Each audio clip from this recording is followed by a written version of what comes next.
Oi, você está precisando aprender imunologia e não sabe como e está completamente perdido ou perdida? Durante a minha graduação, eu também me senti assim.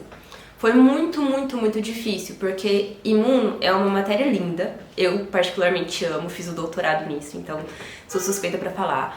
Mas na vida real mesmo, quando a gente tem várias disciplinas para estudar, várias provas, vários projetos de extensão, fazendo iniciação científica, basicamente vivendo, né? Porque durante a graduação a gente também precisa se alimentar, precisa arrumar casa, precisa lavar roupa.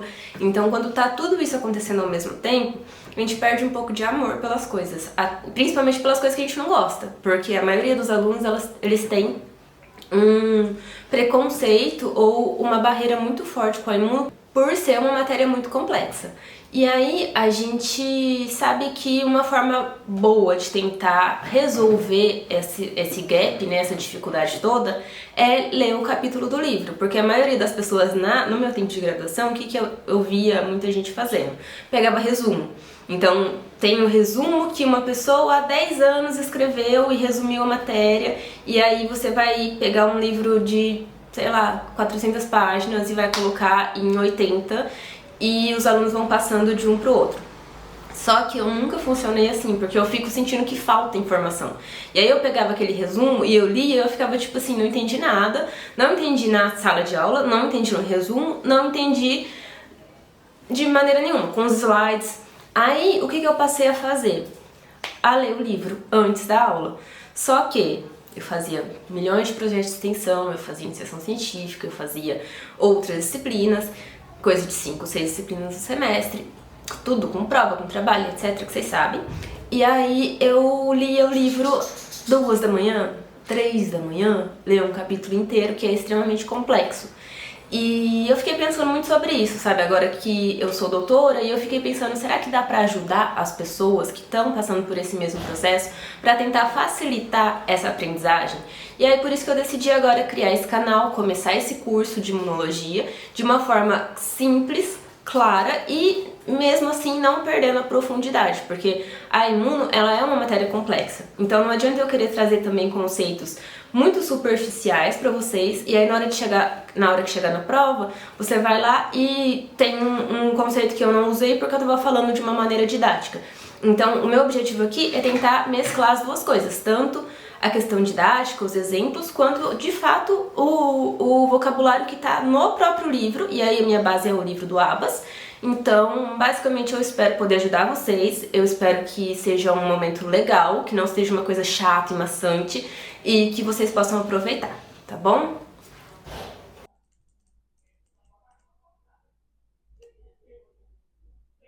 A imunologia das coisas. Abas, capítulo por capítulo. Bom, eu decidi chamar esse curso de A Imunologia das Coisas porque eu acredito que a resposta imune está presente em basicamente tudo que tem vida. E aí, para começar, a gente vai falar sobre o capítulo 1, que é intitulado Propriedades e Visão Geral das Respostas Imunes, e a gente vai passar capítulo por capítulo do livro do Abas, que é o Imunologia Celular e Molecular, que no ano de 2026 está na sua 11ª edição. Começando então pelo sumário, para a gente entender basicamente quais são os tópicos que a gente vai tratar nessa aula. Eu vou abordar os conceitos gerais, a resposta imune inata e adaptativa, os tipos de respostas imunes inatas e adaptativas, as características principais dessas respostas imunes, principalmente com relação às adaptativas. A gente vai falar também dos componentes celulares do sistema imune adaptativo e, por fim, uma visão geral dessas respostas imunes aos micro-organismos. Bom, eu começo então te fazendo uma pergunta. Você já teve febre? Você já pegou uma gripe e se curou? Você já tomou uma vacina? Eu espero que sim. Tudo isso é resposta imunológica. Tudo isso envolve uma resposta imune muito específica para cada uma dessas respostas. Imunidade vem do latim, que é a palavra immunitas. E durante o Império Romano, isso se referia à proteção oferecida aos senadores. Então, basicamente, o que a gente tem de ideia inicial de resposta imune é que ela é construída para proteger, principalmente contra micro-organismos. Só que um pouquinho mais para frente, a gente vai ver que essa resposta ela não é só de proteção contra micro-organismos e coisas externas, porque ela também precisa atuar dentro do nosso corpo, protegendo inclusive das nossas próprias células, porque se ela fizer uma resposta um pouco diferente, ou então uma resposta exagerada, a gente vai perceber também que existem problemas nessa resposta imune, principalmente contra o próprio corpo. Um exemplo disso é a alergia, porque o alérgeno, que é por exemplo, o pólen, ele não é uma substância que é nociva de forma geral, mas ela acaba conseguindo fazer uma resposta imune que vai deixar a gente com o nariz escorrendo, que é a coriza, os olhos inchados, vermelhos. Então a resposta imune ela precisa ser também bastante regulada e coordenada para acontecer de forma legal e efetiva. O sistema imune, então, ele vai ser constituído por células, diversos tipos celulares, por sinais, que vão ser, por exemplo, algumas pequenas proteínas que vão fazer um movimento pelo corpo, dando avisos para as outras células, então elas vão se comunicar com as células, e também vai se constituir de memórias, porque as células, uma vez que elas aprendem a fazer um determinado comportamento, elas vão se lembrar disso, e elas vão conseguir responder de uma maneira muito mais rápida da próxima vez. E, como eu disse, por conta inclusive desse nome, né, da imunidade, ela, em geral, ela vai ser constituída, então, como uma rede de defesa do corpo. Ela vai reconhecer o patógeno, ela vai se lembrar, como eu falei, da memória, ela vai tolerar, então ela precisa tolerar o próprio corpo, porque se ela responder contra si mesma, vai ser um problema seríssimo, e aí que acontecem as doenças autoimunes, e ela precisa também corrigir essas respostas todas que vão acontecer. Então, o que é uma resposta imune? Segundo o livro Abas, a gente tem que a resposta imune é uma reação a micro-organismos e moléculas, então não só a coisas externas, que são reconhecidas como estranhas ou anormais, independentemente da consequência fisiológica ou patológica de tal reação. Porque a gente tem a ideia de que sempre que uma resposta imune acontece, ela vai matar o micro-organismo e aí a gente tá ótimo, maravilha, pode continuar vivendo. Só que não. Por exemplo, na tuberculose, ele vai tentar regular o Mycobacterium, só que dependendo, ele pode causar um dano tecidual. Então, a resposta imune, ao mesmo tempo que ela é muito positiva, ela também é um pouco problemática.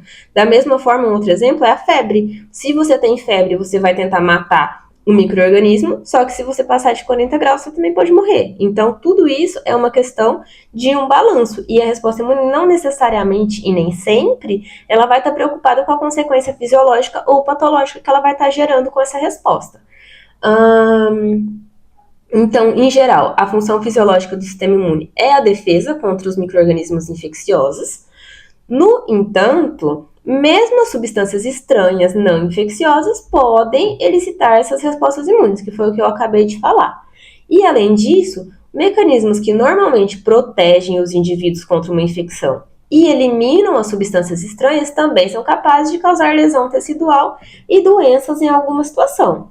Então, a imunologia ela é o estudo das respostas imunes e dos eventos celulares e moleculares que ocorrem após um encontro com micróbios, produtos microbianos, então não precisa ser ele completo, não precisa ser um micróbio na sua conformação completa, ele pode ser só um pedacinho, pode ser uma toxina, também contra outras células e moléculas estranhas ou próprias, certo? Então, a resposta imune, ela pode ser considerada uma reação contra micro-organismos, e aí, nesse caso, o alvo ele pode ser um pedaço de vírus, uma bactéria, um fungo ou um parasita, como, por exemplo, o sistema imune ele reconhece a cápsula de um vírus e entra em ação. Então, ele não precisa estar em contato com o material genético do vírus, ele pode só reconhecer a cápsula, uma partezinha do vírus, e ele já consegue responder. Ele também vai ter uma reação a moléculas estranhas, como, por exemplo, as proteínas ou os açúcares de fora. Mesmo sem ter a presença de um micro-organismo, elas podem ser vistas como ameaças. E isso acontece, por exemplo, em alergias ou transplantes.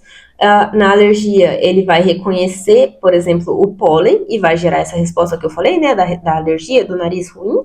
E em transplantes, você está colocando um órgão de uma outra pessoa no seu próprio corpo. E o sistema imune, ele é treinado para ele não responder ao seu próprio corpo. Só que a uma molécula estranha, ele vai responder. Então, acaba sendo um problema e uma grande dificuldade, então, esse processo de transplante. Mas, com o desenvolvimento da ciência, a gente já conseguiu evoluir e desenvolver algumas formas para tentar burlar o sistema imune e gerar, então, uma aceitação boa desse processo.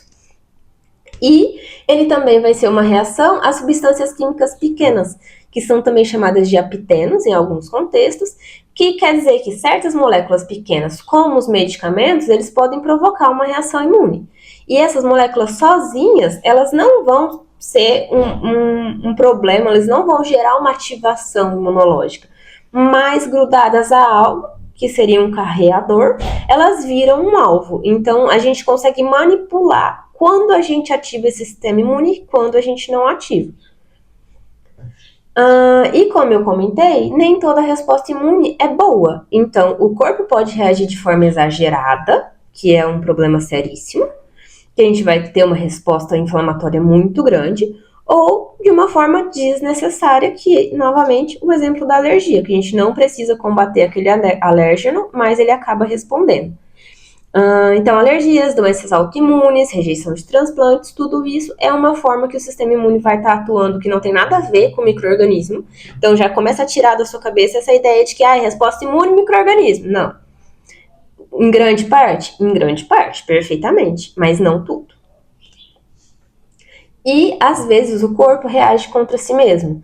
E é aí que entram as doenças autoimunes, porque ela vai tratar a resposta imunológica, né? Vai tratar o corpo como inimigo. Então, partes de si mesmo vão ser atacadas pelo próprio sistema imune da pessoa. E isso gera diversas doenças, como a esclerose múltipla, o lúpus, a artrite reumatoide, diabetes tipo 1 e várias outras.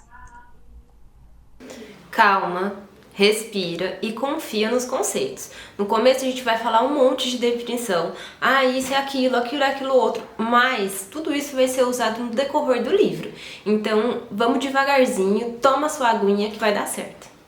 Bom, então a gente já sabe, lá do resumo sobre a aula, eu mencionei a imunidade inata e adaptativa.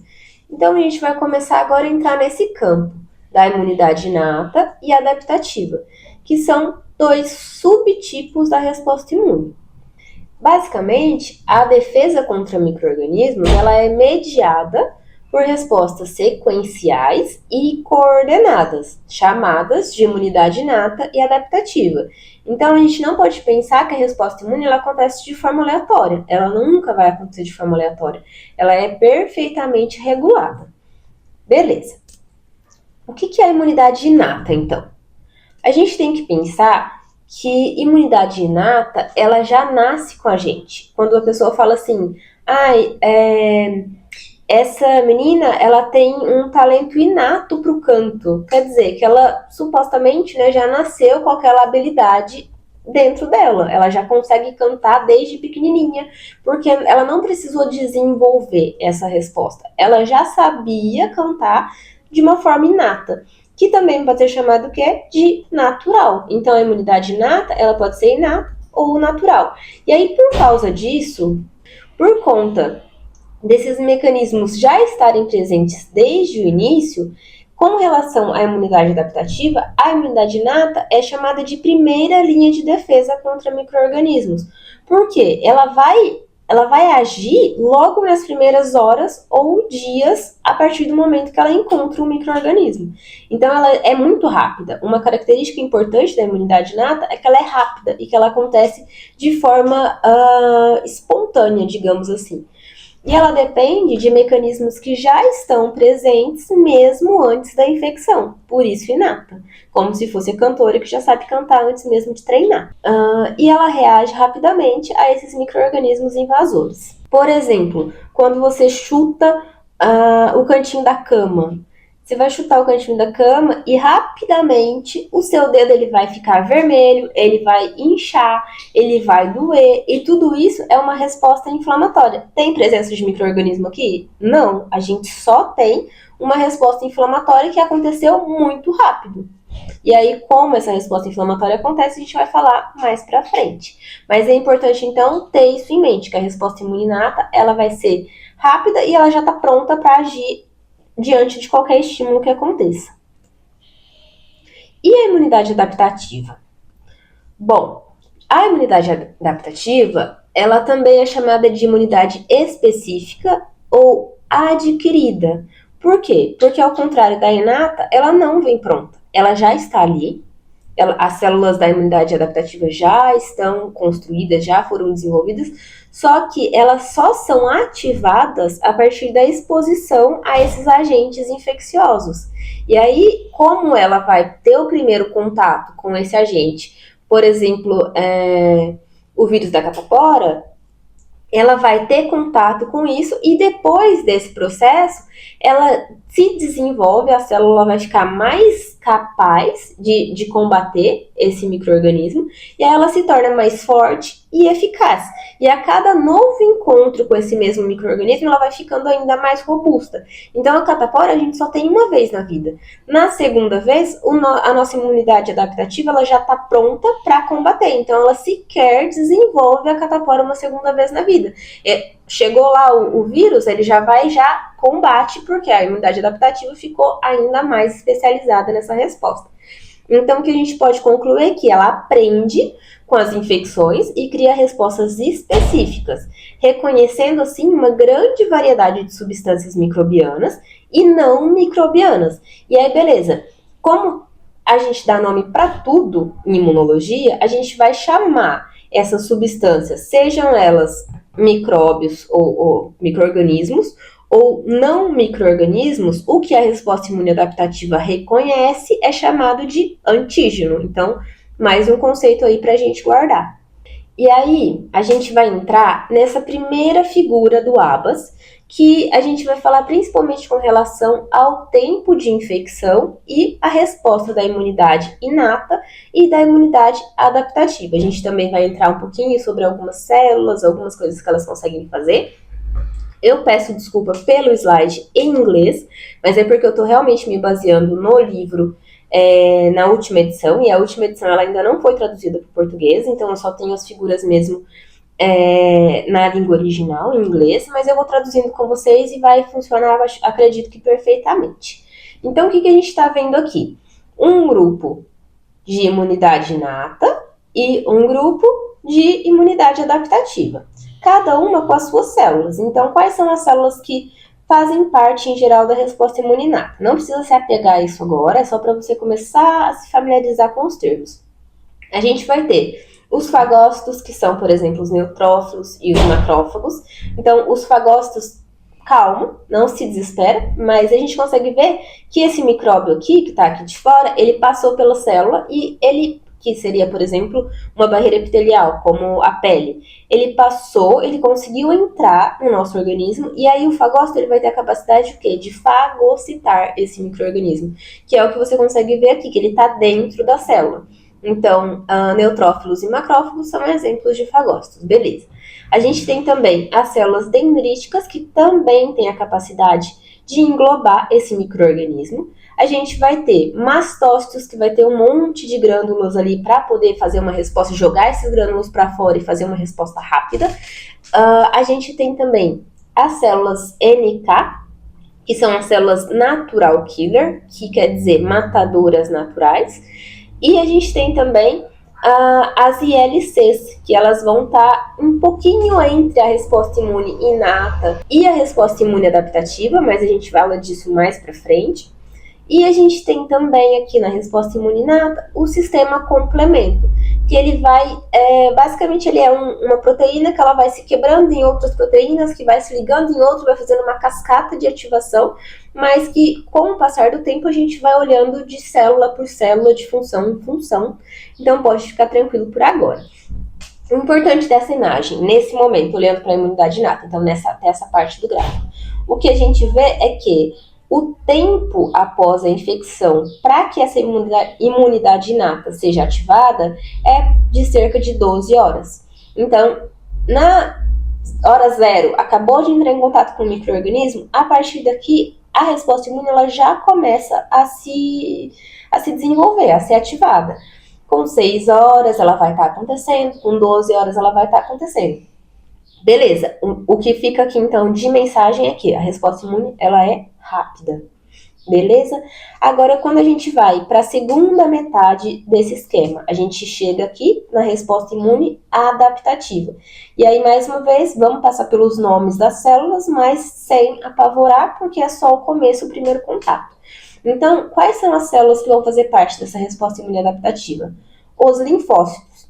Os linfócitos, eles podem ser do tipo B, linfócitos B, ou do tipo T, sendo os linfócitos T. E quando essas células elas são ativadas, que como eu falei, essas células elas já existem no nosso organismo, mas elas precisam ser ativadas frente à presença de um micro-organismo, principalmente conectando com um receptor, e aí essas células elas vão se tornar células efetoras a partir dessa ativação desse contato. E aí uma coisa interessante é que esses linfócitos B, vocês vão lembrar, vocês vão perceber, né, daqui a algum tempo, que elas são as células produtoras dos famosos anticorpos. Então, elas, após a ativação, elas vão liberar os anticorpos, que se você perceber, ó, essa estruturazinha que está livre, ela é a mesma dessa estruturinha aqui que está colada na célula, que é o receptor da célula. E aí ela solta, digamos assim, esse receptor para o meio extracelular, e esses anticorpos eles vão se ligar nos micróbios para poder fazer, então, uma regulação. Imagina, você vai lá, você cola em volta do anticorpo, do micróbio todo. O anticorpo vai e se liga todo no micróbio. Ele vai conseguir entrar dentro de uma célula? Não. Então, basicamente, essa é a lógica do funcionamento de um anticorpo. Mas a gente vai explicar isso mais para frente. Voltando para o que importa nessa imagem, é com relação aos dias de ativação da resposta imune adaptativa. Então, em algumas horas a resposta imune inata já acontece, enquanto que a adaptativa, até ela encontrar esse micróbio, até ela fazer todo o processo que ela precisa para se tornar uma célula efetora, ela vai levar então alguns dias, que a gente fala de 1 a 7, até uns 14 dias para fazer uma resposta robusta. E, por exemplo, quando a gente toma vacina, é mais ou menos esse processo que está acontecendo. Que a gente toma a vacina para ativar essa resposta imunológica adaptativa, porque quando a gente tiver em contato com o micro-organismo do H1N1, por exemplo, a gente já vai ter uma resposta bem mais rápida, porque a gente usa a vacina para ter esse processo de ativação em dias. Porque ninguém quer passar 7, 14 dias doente, né? O ideal é que quanto mais rápido essa resposta aconteça, mais tempo, quer dizer, menos tempo você fique doente. Então é basicamente isso até aqui. Calma, respira um pouco, faz um carinho no seu gatinho, no seu cachorrinho, se você tiver pet, porque é bastante coisa, tem um monte de definição, mas eu prometo que vai fazer sentido daqui a um tempo.